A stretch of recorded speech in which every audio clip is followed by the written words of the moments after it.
Salam, hər vaxtınız xeyir olsun, hörmətli tamaşaçılar. Seçim tok-şousu efirdədir və bu dəfə də biz ictimaiyyəti düşündürən və maraqlandıran aktual bir məsələni müzakirə edəcəyik. Bugünkü mövzumuz ictimai nəqliyyatda sürücü və sərnişin mədəniyyətidir. Etiraf edək ki, bu sayədə vəziyyət elə də ürəkaçan deyil. Dünyanın bir sıra ölkələrində bu problem aradan qalxsa da, Azərbaycanda sürücü ilə sərnişin arasında problem hələ də yaşanmaqdadır. Əlbəttə, hər iki tərəfin kifayət qədər tutarlı faktları var, kifayət qədər tutarlı fikirləri var. Gəlin onları eşidək və eləcə də bu problemi bir yerdə müzakirə edək. Odur ki, diqqətiniz bizdə olsun. Seçim tok-şousu öz işinə başlayır.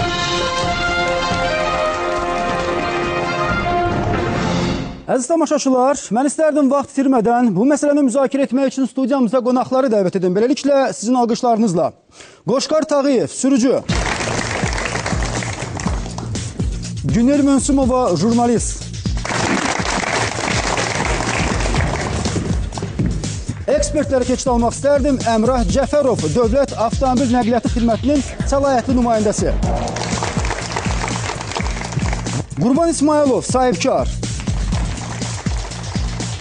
Ərşad Hüseynov, yol hərəkəti məsələləri üzrə ekspert. Vaqif Əsədov, Dövlət Yol Polisi İdarəsinin İctimaiyyət Əlaqələr Şöbəsinin rəhbəri. Əli Abbas Kərimli, vəkil. Eləcə də İbrahim Əsədli, analitik, psixoloq. Hörmətli tamaşaçılar, əziz qonaqlar, ekspertlər, hörmətli auditoriya, hər birinizi xoş gördük.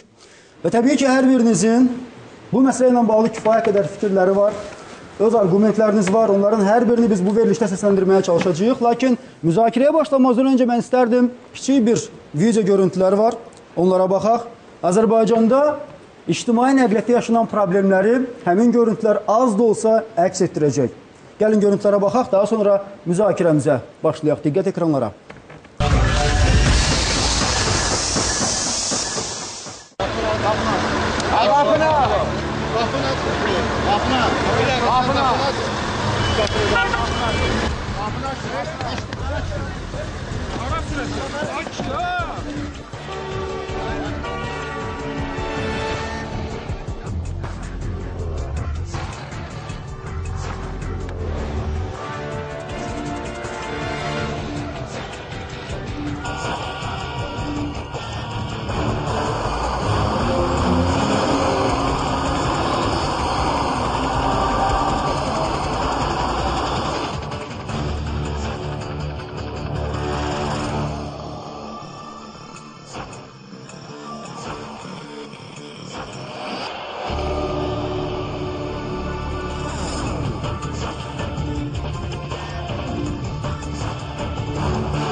Durup dükkansan ev almışsan. Başka marşrutta adam yoktu, Aygın. Ben qohumumla danışıram. Ben icazə almalıyım ki, ben danışıram kimlə telefonda. Cəmaatın avtobusu. Yox, mən icazə almalıyım ki, kiminlə danışıram, kiminlə danışıram. Qohumumla danışıram mən. Mən neynəməliyəm? Sağlamda. Bahadırı da mən içəri saldırmasam. Mən içəri saldırmasam. Hatta sen evde kalmışsan, ha? Hatta sen koca kişide kalmışsan. Sen avtobusunu da alınca, baba burada. İdmancı olmuşam, dansız kalınca düşmekten. Ağzını söyledim danışa, qadınla danışana bir söz var, məhəb bu.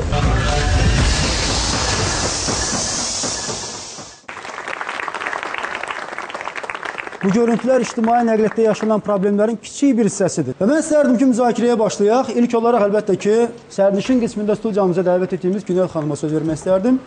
Günel xanım, yəni belə hallardan tez-tez rastlaşırsınız yəqin ki. Mən şəxsən avtobusdan istifadə edən bir sərnişin kimi deyə bilərəm ki, hər gün bax bu avtobusa mindiyim zaman sürücülərin hansı hərəkətləri daha çox məni qıcıqlandırır deyə bilərəm. Birinci növbədə onların telefonla danışması və sərnişinlərin harada saxlama lazım olmasını heç sanki belə qulaq ardına vururlar, eşitmirlər, siqaret çəkirlər, istədiyi musiqini belə deyək də səsləndirirlər öz zövqlərinə uyğun, hətta zövqsüzlüklərinə uyğun. Zövqsüzlüklərinə uyğun və sərnişinlər də sanki məcbur edirlər ki, o musiqini dinləməyə məcbur edirlər. Onlarla kobud davranırlar.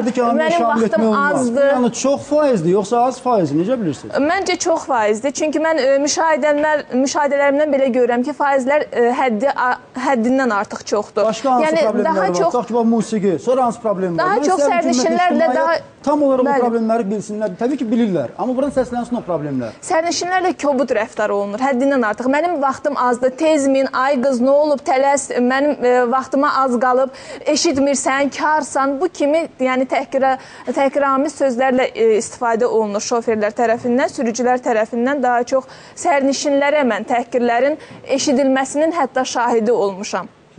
Buyurun. Sürücü, əgər o pul yığan vaxtı sərnişinlər də naushnik qulağında soruşursan ki, neçə nəfər çıxım? 1 manat məsələn uzadır da. Deyirsən ki, neçə nəfər çıxım?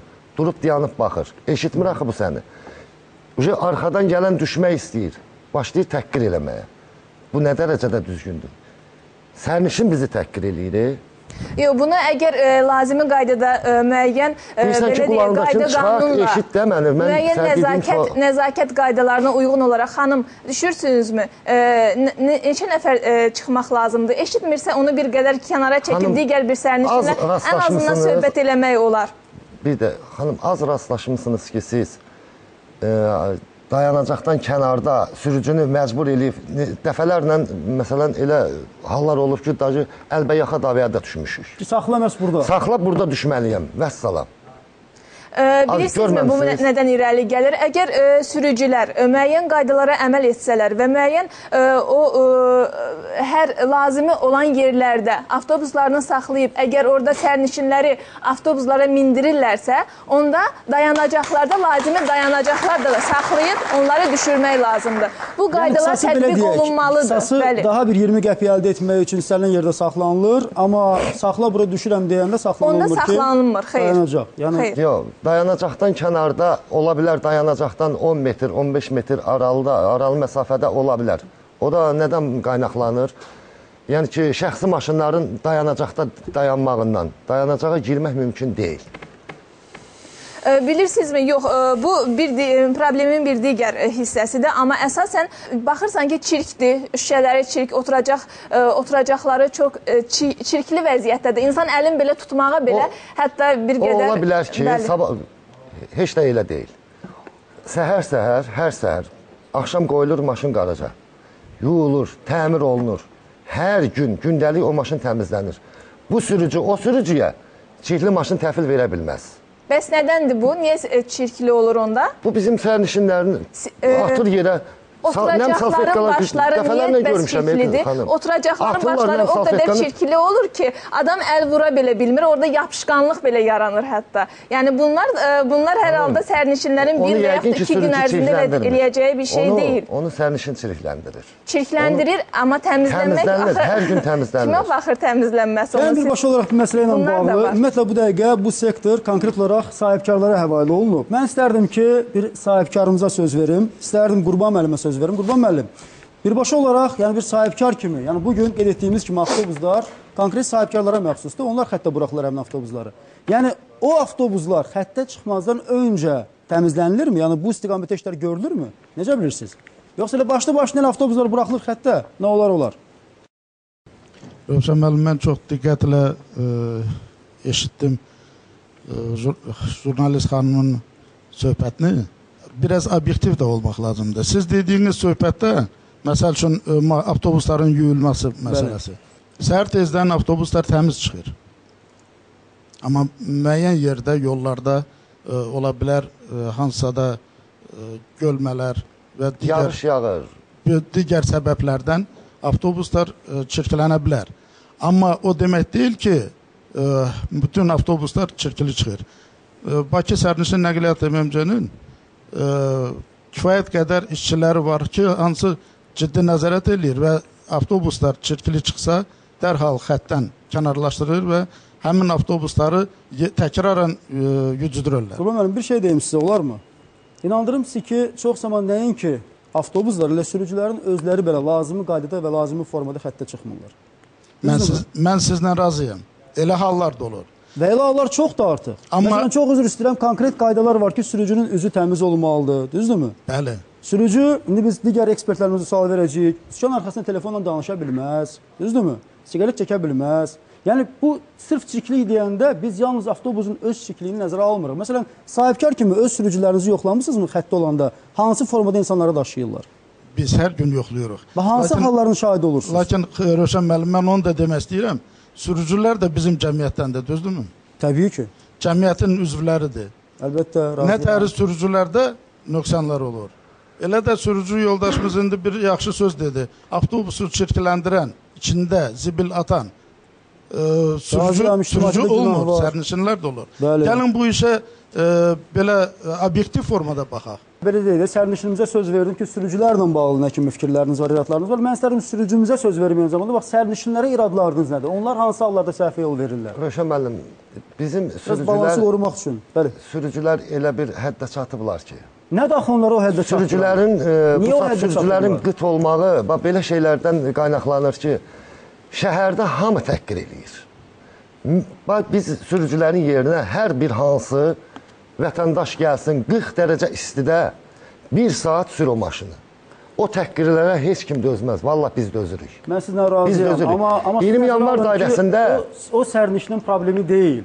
Başa düşürəm. Yəni ki, hamı təhqir eləyir. Hamı təhqir eləyir.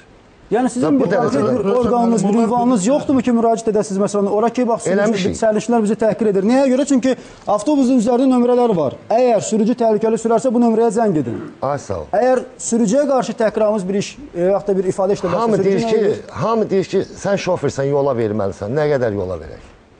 Bax, belə şeylərə görə də görür ki, hamı təhqir eləyir, pasajir sabahsı bir də təhqir eləyirməyə başlayır ki, yəni ki, bilir ki, bu dinməyəcək. Ümumiyyətlə, sürücülərin tibbi müayinəsi aparılırmı? Onların psixoloji durumu, vəziyyəti, yəni onlar çox əsəbi olurlar. Yəni sürücülərlə elə davranırlar, elə nəzakətsiz davranırlar. Onların psixoloji durumu müayinə olunurmu? Cavab verirsin suala. Tibbi müayinə olunur. Məsələn, mən dünənləri işdə olmuşam, bugün mənim istirahət günümdür.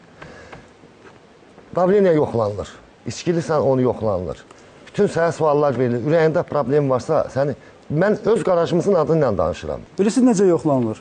Yəni, vəziyyət elə də ürək açan deyil və siz deyirsiniz yoxlanılır, düzdür. Yəni, bütün hamıya şamil etmək olmaz. Elə sahibkarlar var ki, yoxlayırlar sürücülərin ümumi vəziyyətini, psixoloji durumunu. Amma bizim diqqətimizi cəlb edən və bizim kameralarımızı tuş gələn görüntülər var ki, inandırım sizi ki, biabırçılıqdır. Sözün həqiqi mənasında biabırçılıq. Yəni, sürücülərə necə sağlamlıq kartı verilir? Mən xahiş edirəm rejissorumuzdan həmin görüntümüzə təqdim etsin və hansı şəraitdə verilir, hansı vəziyyətdə verilir və əgər buna sağlamlıq kartı demək mümkündürsə.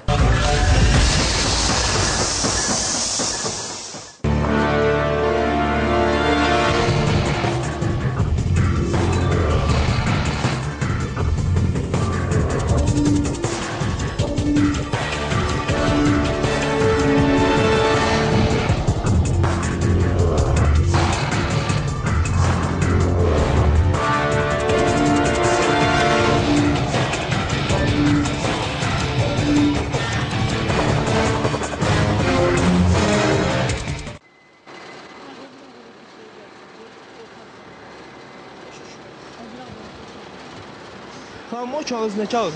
O kağız tibbi müayinə. Bizim idarəmiz... Siz burada hansı idarədə o elə? PM servis. PM servis icazə verir ki, siz yol üstü tibbi müayinədən keçirəsiniz. Siz bir dənə idarəmizə gedib onlarla danışarsınız. Necə? İdarəyə gedib danışarsınız.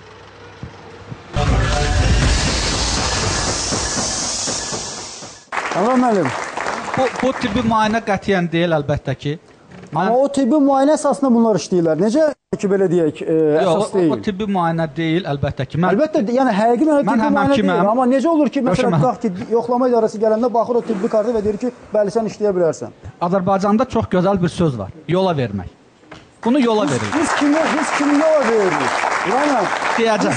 biz sərnişinləri yola veririk belə Yox, çıxır onda. biz sistemi yola veririk. Sistem.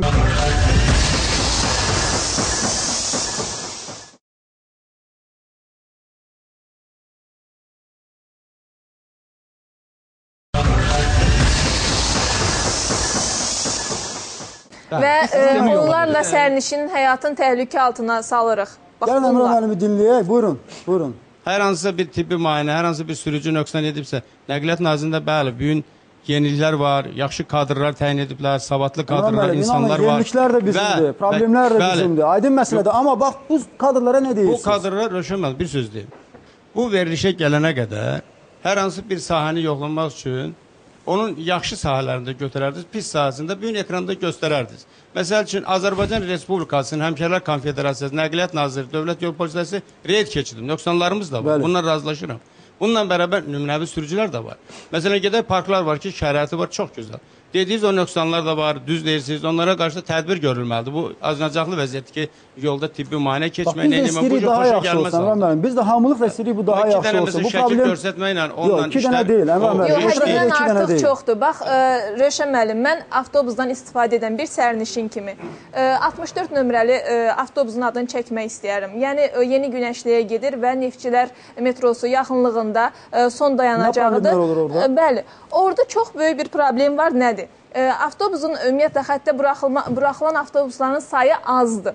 Az olduğuna görə də işdən çıxan vaxt saat 7-8 radələrində bu dayanacaqda o qədər sərnişin dayanır ki, avtobusun gəlməsi ilə sanki bilmirəm, elə bir ajartaj, elə bir belə hayküy orada başlayır ki, 60-70 nəfər birdən avtobusa hücum eləyir və ayaq altında qalan kim, əzilən kim, avtobusa birinci girmək üstündə bir dava. Bundan əvvəl bir söz deyim.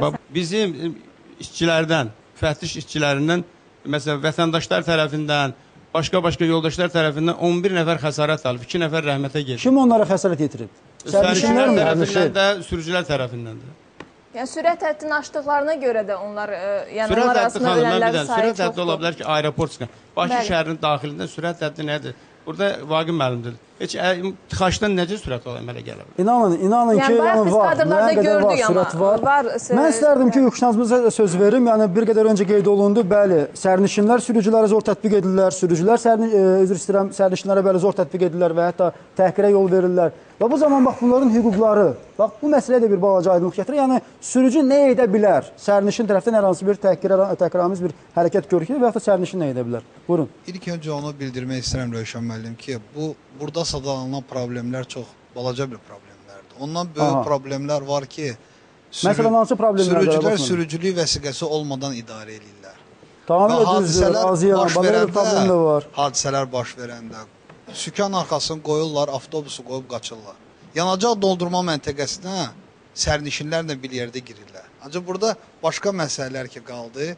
İlk öncə mən hesab edeyim ki, sərnişinlər qanuna dəqiq, tam bilsələr öz qanunu, yəni hüquqlarını 36-cı maddədə həmən qanunun, yol hərəkəti haqqında qanunun göstərilib ki, yəni sürücü sərxoş sərnişini, əsayişi pozan sərnişini avtobusu buraxmaya bilər.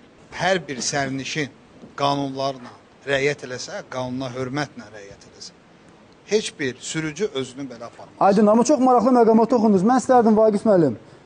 Bir çox halda sürücülər sürücülük vəsiqəsi olmadan xəttə çıxırlar və mən istərdim Əmrah müəllim məsələyə münasibət bildirsin və soruşanda ki, niyə sənin sürücülük vəsiqən yoxdur, bildirir ki, məni təmsil etdiyim şirkət mənim əlimdən alıb onu.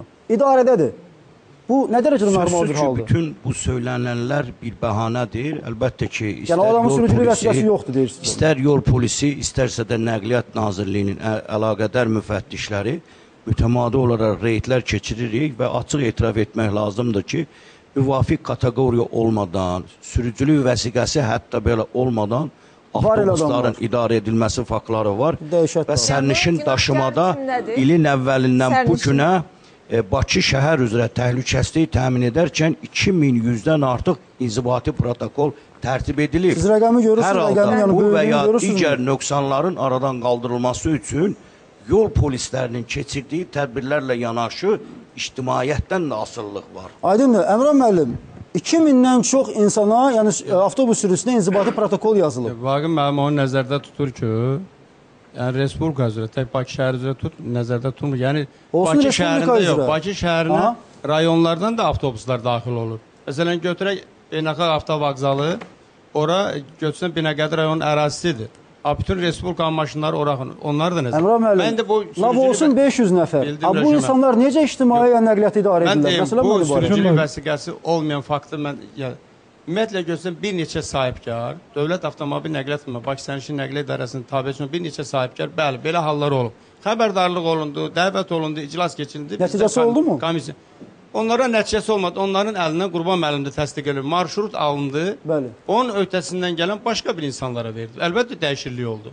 Ən azından bu və ya digər xoşagəlməz halların baş verməməsi üçün məsələni kökündən həll edilməsini kökündən həll edək də, hər kəs deyir ki, məsələni gəlin kökündən həll edək.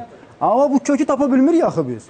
Kökünü kim axtarır ki, tapsın? Kökünə gedə bilmirik bu məsələni. Gedirik də bu məsələ artıq yenə də üzdə qalır. Məsələ budur. Rövşən müəllim, onu kim axtarır ki, tapsın? Məsələ budur. Çox gözəl bir. Buyurun. Burada çox maraqlı bir mövzudur. Köklü bir mövzudur. Bəli. İndi bunun iki tərəfini yanaşmaq olar. Biz bu məsələni malalaya bilərik, yaxud da ki, kökünə gedib araşdıra bilərik. Biz indi malalayaqmı, yoxsa kökünə Əlbəttə araşdıraq. Yəni biz hamımız onu araşdırsaq, onda bir məsələni araşdıraq. analitik tədqiqatçı kimi, bir də psixoloq kimi iki dənə baxış deyəcəm sizə bu məsələ ilə bağlı. Birincisi, köklü səbəbi nəqliyyat sisteminin ümumi quruluşunun tam nöqsanlı olmağıdır.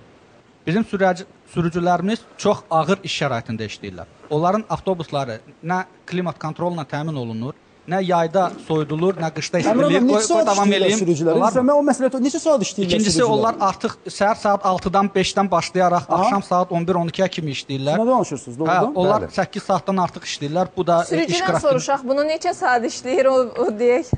Əmək haqqı da məncə kifayət adekvat deyil. O iş rejimində çalışırsınız gündəlik olaraq, yoxsa? Rövşən müəllim, bir dənə də deyim ki... Bir gündən bir işləyirik də. Bir gündən bir. Bəli. Təxminən neçə saat edir bu? 12 saat işləyirlər bunlar birbaşa. 12 saat bir insan işkən arxasındadır. Vaqif müəllim. Öz Bakıdakı kimi çox qəliz bir səyahətdir. İkincisi, mən hesab edirəm ki, bizim sürücülərimizin maaşı adekvat deyil. Yəni, aparılan o fiziki işə görə adekvat deyil. Yəni, kifayət qədər aşağıdır onlara görə. Əlbəttə ki, yəni 12 saat ərzində işləyən bir psixoloji motivasiyanı bu da azaldır. Üçüncü məsələ, sürücülərə gəldikdə. Nə əsəb qalar, nə psixoloji, belə deyək, yanaşma, nə mədəniyyət qalar, üzr istəyirəm ifadəmə görə. Olar mı? Mən davam edim, çünki sürücüləri hələ deyirəm ki, problemlərdir. O elə bir ciddi bir məqama toxundu sözün arasında. Mən hələ ardı var. Davamı var hələ, hələ kökünə getməmişik. Yox, hələ kökünə getməmişik, ardı var. Məsələ ondadır ki, sürücüləri bizdə hansı prinsiplə seçirlər? Mən yadımdadır ki, biz dönəmimizdə, Sovet dönəmində biz ən professional sürücüləri, taksi sürücülərini, bir də avtobus sürücülərini sayırdıq. Çünki onlar kütləvi insanların sağlamlığına məsuliyyət daşıyırlar. Ona görə onların xüsusi seçilmiş kəsləri kimi biz nəzərdə tuturduq ki, biz cavan uşaq, yəni ki 24-25 yaşında avtobus nəqliyyatında görəndə biz təəccüblənirdik ki, bu nə əcəb burada sürür. Nə əcəb buradadır. Bəli. Sürücü deyir ki, mənə 1000 manat ayda maaş verin, təmiz maaş. Mən gəlib işləyim. Amma həmin vəsiqəsi olmayan adam deyir, mən 300 manata da işləyərəm. Və işləyir də. Rövşən müəllim, bir şey qeyd edeyim ki, qanunvericilikdə də qeyd olunur 21 yaş. Amma mən çox istəyərdim ki, bax bu qanunun bu hissəsinə dəyişikliyi olunsun. 21 yaş çox azdır. Yəni onlar da sərnişini daşımaq üçün çox az bir yaşdır. 21 yaşlı bir insana siz onlarla sərnişini daşımaq üçün məsuliyyət verilməməlidir. 21 yaş. Çünki o yaşda biraz dəliqanlı olur insan. Yəni onlar bir-biri 21 yaş, mən üzr istəyirəm. 21 yaşında məsuliyyət. 21 yaş xanım. Çünki yox, bilirsiniz necə? Onlar bir-biri ilə yarışa girirlər. Yəni avtobusların bir-biri ilə yarışa girməsi həddindən artıq çoxdur və bununla da ölümlərin sayı çoxalır. Onlar bir-biri ilə yarışırlar. Yəni görmüsünüz hətta ötmə təcrübəli sürücülər çoxdur. Bilirsiniz, bu təhqirlərə görə onlar heç bir istəmir ki, gəlib şəhər daxili nəqliyyatda işləsin. Sadəcə sürücünün qıtlığı bundan irəli gəlir. Başqa heç nə. Deməli, bax, birini dedik. Ona görə sürücülük vəsiqəsi olmayan adam cəlb edirlər ki, az əmək haqqında qanun olur. İkinci, bax, bugün əmək qanunvericiliyinin tələblərinə riayət eləsək, mən bir hüquqşünas kimi qeyd eləmək istəyirəm. Azərbaycanda, Bakı şəhərində üzr istəyirəm, işləyən bütün avtobuslarda ən azı 2 növbədə sürücü olmalıdır. Ən azı 2 növbədə. Yəni, bax, məsələn, bizim qardaşımız Qoşqa səhər saat 7-də çıxdı işə, bu ən uzağı saat 4-də avtobusun təhvil verməlidir yeni növbə sürücüyə. Özü marşrutda təhvil verməlidir. Yəni, bax, bunu eləməmək üçün sahibkar, məsələn, bizim bu qardaşımızı 12 saat, 14 saat işlədir və 2 gün əvəzində buna istirahət verir. Yəni, məqsəd daha çox qazanc götürməkdir, belə deyək. Yəni, məsələni daha aydın formada deyək. Yəni, məqsəd qazanc götürməkdir. Yəni, sürücü işləsin, nə problemlər olur olsun, özü bilər, yəni, yoruldu, yorulmadı, özü bilər, sahibkar çalışır ki, ondan qazanc götürsün. Onun hesabına varlansın. Röşən mən, təsəvvür edin. Elə şirkət var ki, mən üzr istəyirəm, deməli, bizim yol hərəkəti haqqında qanun tələbinə görə və 141 sayılı Nazirlər Kabineti qərarı var, sərnişin və bagaj daşıması qaydaları. Orada da var. Tutaq ki, ondan artıq nəqliyyat vasitəsi olan təşkilatın, şirkətin özünün bütün o xidmətləri göstərə bilən qarajı olmalıdır, yəni servis sahəsi olmalıdır və s. Məsələ bundan ibarətdir. Bax, orada da qənaət eləmək üçün, xərclərə qənaət eləmək, ondan da yan keçirlər. Təbii, və əlavə bir psixoloq götürmək üçün onu da yan keçirlər. Sonra ondan əlavə bəzən görürsünüz ki, indi Əmrah müəllim düzdür qeyd elədik, təzə avtobuslar var, amma Əmrah müəllim inandırım ki, bəzi avtobuslarında biz özümüz də sərnişin nəqliyyatdan geniş istifadə edirik.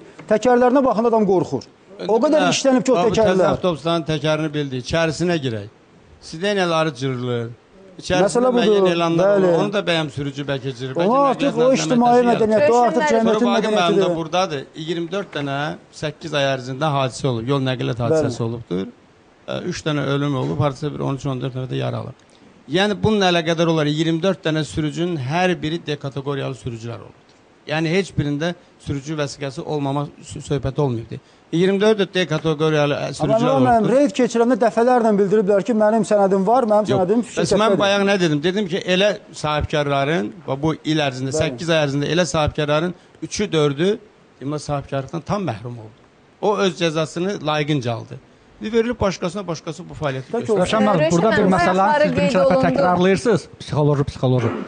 Azərbaycanda psixoloji xidmət deyilən şey kökündən yoxdur. Olmayıbdır da. Yaranmağı da heç kəsə maraqlı deyil. Heç bir sahədə. Mən bu sahədə sizdən bir balaca istəməzdim. Yox, mən dəqiqlər, mən psixoloqam. Mən psixoloq kimi deyirəm ki, xidmət kimi yoxdur. Heç bir sahədə psixoloq deyilən şey yoxdur. Mən bir çox yerlərdə konsultant işləyirəm. Futbol komandalarımızdan tutmuş. O zaman siz harada işləyirsiniz, əgər yoxdursa? Mən deyim. Mən Elmi Tədqiqat Ağca Xəstəliklərinin İnstitutunda işləyirəm. Eyni zamanda özümün mərkəzim var, psixoloji mərkəzim var. Bu özəl mərkəzdir. Mən xidmətdən danışıram. Mən ayrı-ayrı psixoloji psixoloqlardan, BQ-nu qutaran psixoloqlarımızdan, ayrı-ayrı psixoloji konsultativ müəssisələrdən danışmıram. Ayrı-ayrı mütəxəssislər, psixoterapevtlər haqqında, psixiatrlar haqqında, orduda, tibbdə işləyən psixiatr haqqında danışmıram. Mən xidmətdən danışıram. Bu yoxdur kökündən. İkincisi, əlbəttə, sərnişinlər bizim əhalimizin, hamımızın hissəsi, bizik. Yəni, kimdir sərnişinlər? Bizik. Təbii, sürücülər bizik, sərnişinlər də bizik, sərnişinlər də bizik. Və cəmiyyətdə baş verən problemlər hamısı bizdə əks olunur. Əlbəttə ki, sürücü əsəbləşir, onun iş rejimi çətindir, onun həyat rejimi çətindir. Sərnişin əsəbləşir, çünki harasa işə tələsirmi, evə tələsirmi, yorğun çıxıbdırmı, nəqliyyata girəncə xanım dediyi kimi birdən basırıq olur, onun tənzimlənməsi qaydaları var ki, nəqliyyat neçə dəqiqədən bir gəlməlidir. Bunlar hamısı dediyim, qayıtmıram onlara. Psixoloji cəhətdənsə, burada bir məsələ var ki, mən hamımızı dözümlüyə dəvət eləyirəm ki, bu çətin bir dövrlərdə, hələ ki bu dövrlər qurtarmamış, bir balaca bir-birimizə mehriban olaq. Ələxüsusda sərnişinlərə amma sizə gəlmir ki, biz elə dözə belə bir vəziyyəti, belə bir acınacaqlarla mən sərnişinlərə müraciət edirəm, psixoloq kimi. O ki, avtobuslarda girirlər və o pilləkənlərdən irəli çəkilmək istəmirlər və arxadan gələn kəsləri öz, belə deyək ki, eyni vətəndaşlarını düşünmürlər, bu bir. İkincisi, kimsə bir balaca əsəbidirsə, onu nəzakətlə, mülayimçiliklə yola vermək həvəzinə, ona əks bir aqressiya, bir balaca verən kimi, bu kaskad sürətdə, psixoloji cəhətdən başlayır aqressiya həndəsə silsilə ilə artmağa. İkincisi, bir süzəşdə gördük, çox gözəl bir məsələ idi ki, Bir nəfər orada telefonla başlayır danışmağı, ucadan danışır və Bəli. şəxsi problemlərini həll edir. Bəli. Axı bu ictimai yerdir. Burada sən başqalarına Onu başa hörmətsizlik, düşmək lazımdır. əlbəttə Onu bu dərk etmək hörmətsizlikdir. lazımdır. Psixoloji Yəni, orada cəhətdən. psixoloji bir problem də var. Fikir verici o Rövşən qadının müəllim, danışığına. bunlar Və hamısı bir şey bizik. var. Bütün bu Bunlar hamısı problemlərin bizik insanlarıq. kökündə, üzr istəyirəm, yəni problemləri səhərdən sadalayırıq, bu var, bu var, bu var. Amma ictimai qınaq da yoxdur. Təsəvvür edirsiniz, sərnişinlər arasında İctimai belə. qınaq Bir də ki, Rövşən bunu müəllim, bayaq Əmrah gediş müəllim düz haqqını, qeyd elədi. indi siz hesab edin ki, bir sərnişin neçə qiymətə başa gəlir o bu bir dayanacaqdan başqa bir istiqamətə aparmağa. Gediş qiymətinin aşağı olması, inanın mən səmimi deyirəm, bir mütəxəssis kimi nəqləsə, gediş qiymətinin də aşağı olması gətirib bu vəziyyəti daha da çətin. Mən istərdim sürücümüzdən birbaşa soruşum. Buyurun. Nə qədər maaş alırsınız? Aylıq maaşınız nə qədərdir? 350 manat.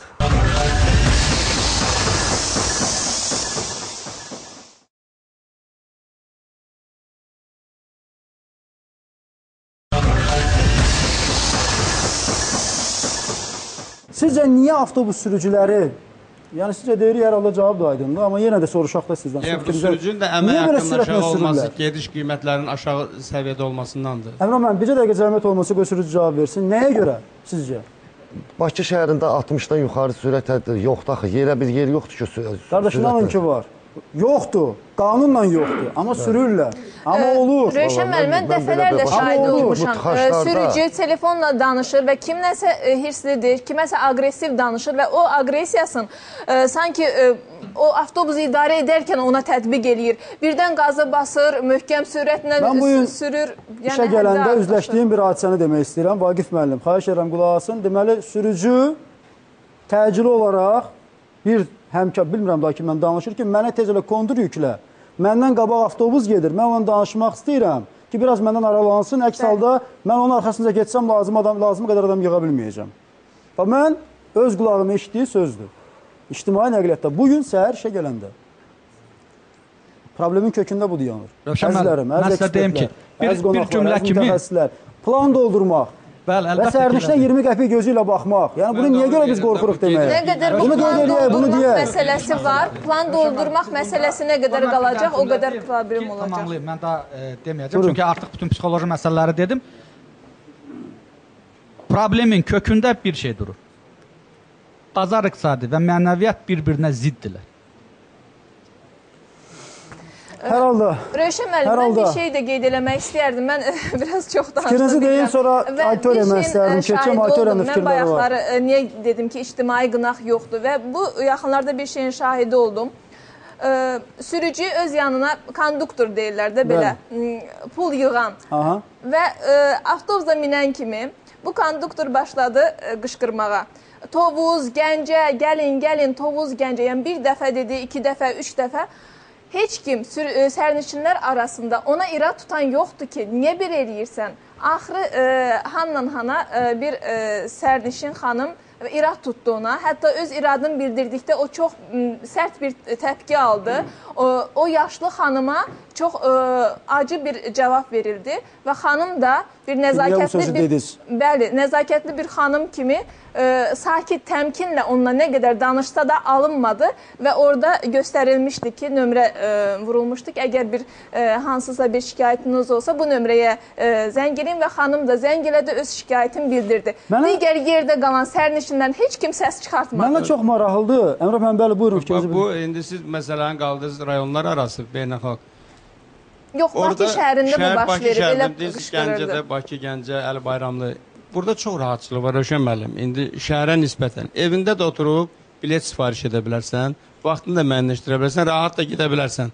Orada həmi, yenə deyim ki, çox rahatçılıqdır.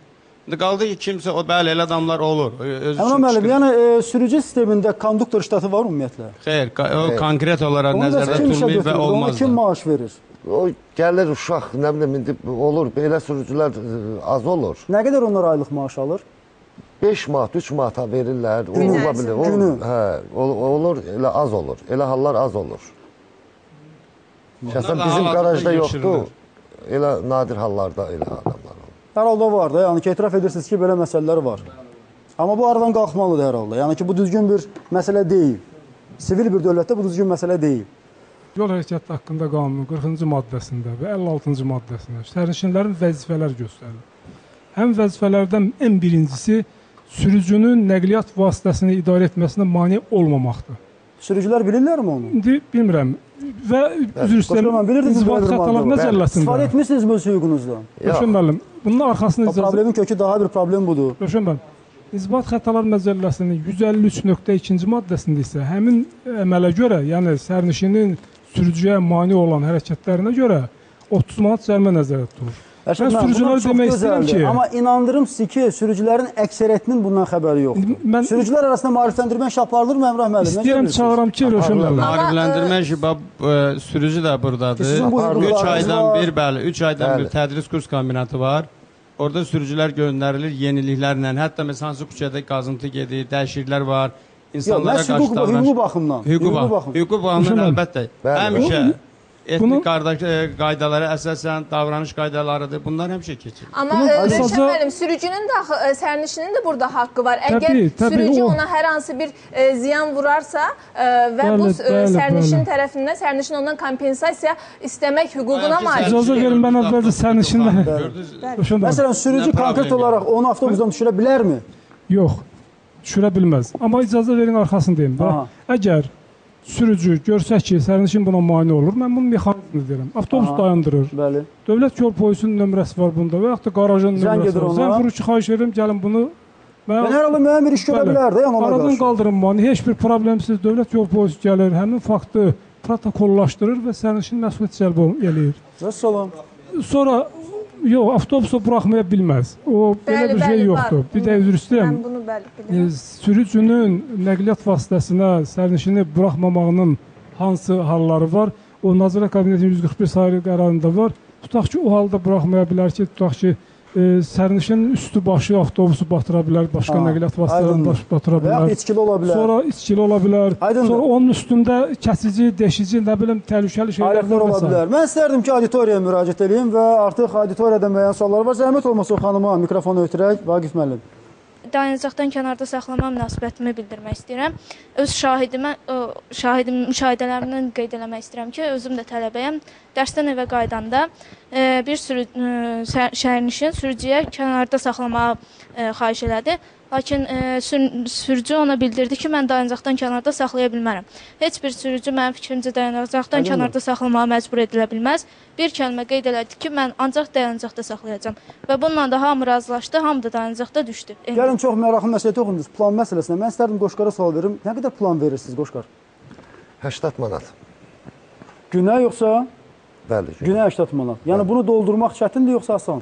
Etiraf edək, səmimi etiraf edək, xahiş edirəm. Çətindir, təbii, əlbəttə çətindir. Ona görə ki, şəxsən bizim marşrutda çətindir. Ona görə ki, mən dırnaqarası kişilər deyərdim, qadının, məsələn, 20 yanvar dairəsində Bakı-Sumqayıt nəqliyyatında çox acınacaqlı bir vəziyyətdəyik. Ən acınacaqlı vəziyyət elə həmin yerdədir, həmin sahədə. Bakı-Sumqayıt fortları imkan verir. Saat 6-da, 7-də biz məsələn işləməliyik 11-ə qədər, 12-nin yarısına qədər metro bağlanır. Saat 6-dan sonra bizim işləmək qeyri-mümkündür. Heç kim baxmır. O planı doldurmaq üçün də məcbursuz ki, 2 qat, 3 qat işləyəsiniz. O planı doldurasınız. Belədir. Yəni bu plan doldurma aradan qaldırıla bilməzmi bizdə? Bir dənə qadın var, məsələn orada. Belədir ki, yenə deyirəm ki, hər bir sərnişinin məsələsində nəqliyyat vasitəsi tərəfindən aparmasının qiymət Tarif Şurası tərəfindən məktubla müraciət edilib Nəqliyyat Nazirliyi ki, ümumi şəhər üzrə ki, qiymətlərin qaldırılması məsələsinə. Hələ bu məsələ bugün də öz müsbət həlini tapır. Maşınların hamısı da kreditlə alınmış maşınlardır, özləri bahalı maşınlardır. Bunların kreditləri ödənməsi məsələlər də var. Amma yəni ki, bu sistem konkret bir istiqamətdə və konkret bir orqan tərəfindən tənzimlənsə, mənə eləyər ki, problemlərin 90% arasında qalxar. Bəli, bu Tarif Şurası tərəfindən bu qiymətlərə yenidən baxılsa... Tək qiymətlər yox, ümumiyyətlə avtobusların xəttə buraxma sistemi. Tələbə xanım düzgün qiymətləndirdi ki, əgər interval düz olsa, obrisi düz olsa, o sürətlə, bir-birinin sürətlə də ötməzlər ki. İnandırım sizi, dünyanın əksər dövlətində belədir. Bütün dünyada bu belədir. Sərnişin daşımada mənzur üstəyən ifadəyə qaz vurub qazan doldurmaq yoxdur dünyanın heç arasında. Yəni ona biznes kimi baxmaq düzgün deyil əslində. Bəli, o biznes deyil, o sosial bir işdir. Ona görə də hətta məsələn dövlətlərin əksəriyyətini keçmiş SSR-də külli miqdarda bura dotasiya ayırır dövlət. Dotasiya. Aydın təşəkkür edirəm. Rentabelliyi bu deyil, mən burada qazana bilmirəm, amma ictimai əhəmiyyəti var bunun, sosial əhəmiyyəti var, təhlükəsizlik məsələsidir. Beynəlxalq təcrübədə bunu birbaşa olaraq dövlət təmsil edir. Bəli. Aydındır. Buyurun. Mən bir ictimaiyyətçi kimi belə düşünürəm ki, sürücülərin dövlət tərəfindən onlara verilən maaş ayrılsın və onlar maaş alsın, özdə normal maaş alsınlar. Yüksək bir maaş alsınlar ki, onlar da bu sərnişinlərin əlinə baxmasın və mən ikinci bir də onu demək istəyirəm ki, belə baxıram ki, sahibkarlardan getdi burada söhbət. Bir dəfəlik bu sərnişinlər bilməlidir ki, şikayətini dövlətə eləsin, ya Nəqliyyat Nazirliyinə harasa. Bir dəfəlik bu dövlət tərəfindən nəzarət olunsun və qayda qanunlara riayət olunsun əsas. Və əgər sahibkarlardan asılıdırsa bu şoferlərin, bu sürücülərin, yəni ki, bu idarə eləməsi, belə baxıram ki, sahibkarların da böyük günahı var ki, onlara düzgün yəni informasiyalar vermirlər, düzgün maariflənmələr getmir. Mənim bir təklifim var. Mən təklif eləyərdim ki, Azərbaycanda bütün ictimai nəqliyyat tam pulsuz olsun. Maraqlı təklif. Tam pulsuz olsun. Nəyə görə belə təklif edirsiniz? Bu tam həlli yolu iki dənədir. Ya bu tam kapitalizasiya olmalıdır. Yəni biz kapitalizmə keçmişik və bunun acı nəticələrini biz görürük. Çünki bazar iqtisadiyyatı və mənəviyyat bir-birinə ziddir. Amma elə ictimai mühüm vəsələlər var ki, misal üçün səhiyyə, təhsil, nəqliyyat, energetika və digərlər var ki, indi sadalamıram. Onlar tam bizim dövlətimizin nəzarət altında olmalıdır və burada hörmətli müəllimimiz var və belə peşəkar müəllimlərə o tapşırılsın və mən bilirəm ki, o tam fəxarətlə və uğurla onun öhdəsindən gələcəkdir. Təşəkkür edirəm. Bu da bir fikirdir, bu da bir ideyaydı. Buyurun, zəhmət olmasa, buyurun xanım, buyurun. Mən daha çox bu problemlərin kökündə sahibkarları görürəm. Sahibkarlarla ciddi iş aparmaq lazımdır. Bu baxımdan mən Nəqliyyat Nazirliyinin rəhbərliyinə xahiş eləyirəm, bir vətəndaş kimi müraciət eləyirəm ki, Nəqliyyat Nazirliyinin bu baxımdan sistemdə biraz boşluqlar olduğu üçün nəzdində bir yox, bir neçə QHT-lər yaradılsın və sırf sahibkarlarla işləməyə səfərbər olunsun. Bu da başqa bir təklif, gözəl bir təklifdir. Zəhmət olmasa mikrofonu ötürək qardaşımıza. Buradan kim söz demək istəyir? Bayaq mən bu fikir səsləndirdim ki, elektron tablo. Yəni burada artıq sahibkarların əlində olan bəzi nöqsanları örtbasdır etmək səlahiyyəti olmayacaqdır. O sürücünü oradan ora keçsin, biz onun üzərində işləyirik. Yüzük kompakt şəklində. Nə zamandan o artıq sistem qüvvəyə o sistem qurulur. Artıq sahibkar məsələ hər hansı bir məsələ üçün öhdəsindən gəlməyən, sürücünü məsuliyyəti hiss edilməyən sürücünü bugün gizlətsin, başqa marşruta keçsin, olmayacaq. Artıq o bizdə o şöbə onu nəzarət edəcək və sahibkardan tələb edəcək bu sürücü. Amma müəllim, yeniliklər olur, razıyam sizdən. Amma məsələn, bax bu paltar geyinmək də yeniliyi idi, amma tətbiq olunmadı. Qeyd etdiyimiz kimi o kart sistemi də yeniliyi idi, tətbiq olunmadı. Sürücülər hətta özür istəyirəm, başmaqda belə çıxırlar öz işlərlərini. Allah da hər bir şeyi yaratdı, kainatı da hər bir şeyi yaratdı. Sonra insanları yaratdı ki, bunları idarə eləsin. Biz insanlar bu nöqsanları aradan qaldırmalıyıq, əlbəttə. Amma ki, sürücülərin nəzarət üçün bir ara onlarda bir elektron səhv eləmirsə tablo quruldu avtobusların özündə ki, xüsusi olaraq sürücülərə nəzarət olunsun. Amma bu da yenə də öz nəticəsinin, öz həllini tapmadı. Yəni, nəzarət olunur, varmı belə? Var. Hələ də var. Amma bəs niyə bu problem aradan qalxmayıb? Niyə görə əgər orada izlənilirsə, sürücülər sürət həddini aşanda, niyə görə o sahibkar tərəfindən ona hansısa bir cərimə tətbiq olunmur? Mən indi bir dənə icazə verin. İntellektual idarə etmə mərkəzi var. Orada demək sürücülərin bu əməl və hərəkətləri açıq sürücü var deyir, eləməmişəm, çəkməmişəm. Belə hallar olur. Canı edirmi o mərkəz sizə? Mən deyim ki, sizə ki, bu ilin 8 ayında 385 min manat protokolla həmən sürücülər cərimə olunubdur. Yalnız avtobus sərnişin daşımadan söhbət gedir. Belə taksi ilə bir yerdə 500 neçə min və həmin sürücülər artıq, belə deyək, o vərişlərin əl çəkirlər. Müəyyən sahibkar, müəyyən sahibkar sürücünün yerinə ödəmə fikrinə düşürdü. İndi konkret o sürücünün üzərinə düşdükcə sürücü bu pulu ödəməkdən canı boğazadır. Ona görə də istər-istəməz bu nöqsanlardan gəlmək istəyir. Aydındır. Bayaq biz kadrlarda baxdıq. Tutaq ki, avtobusun qapısı açıqdır.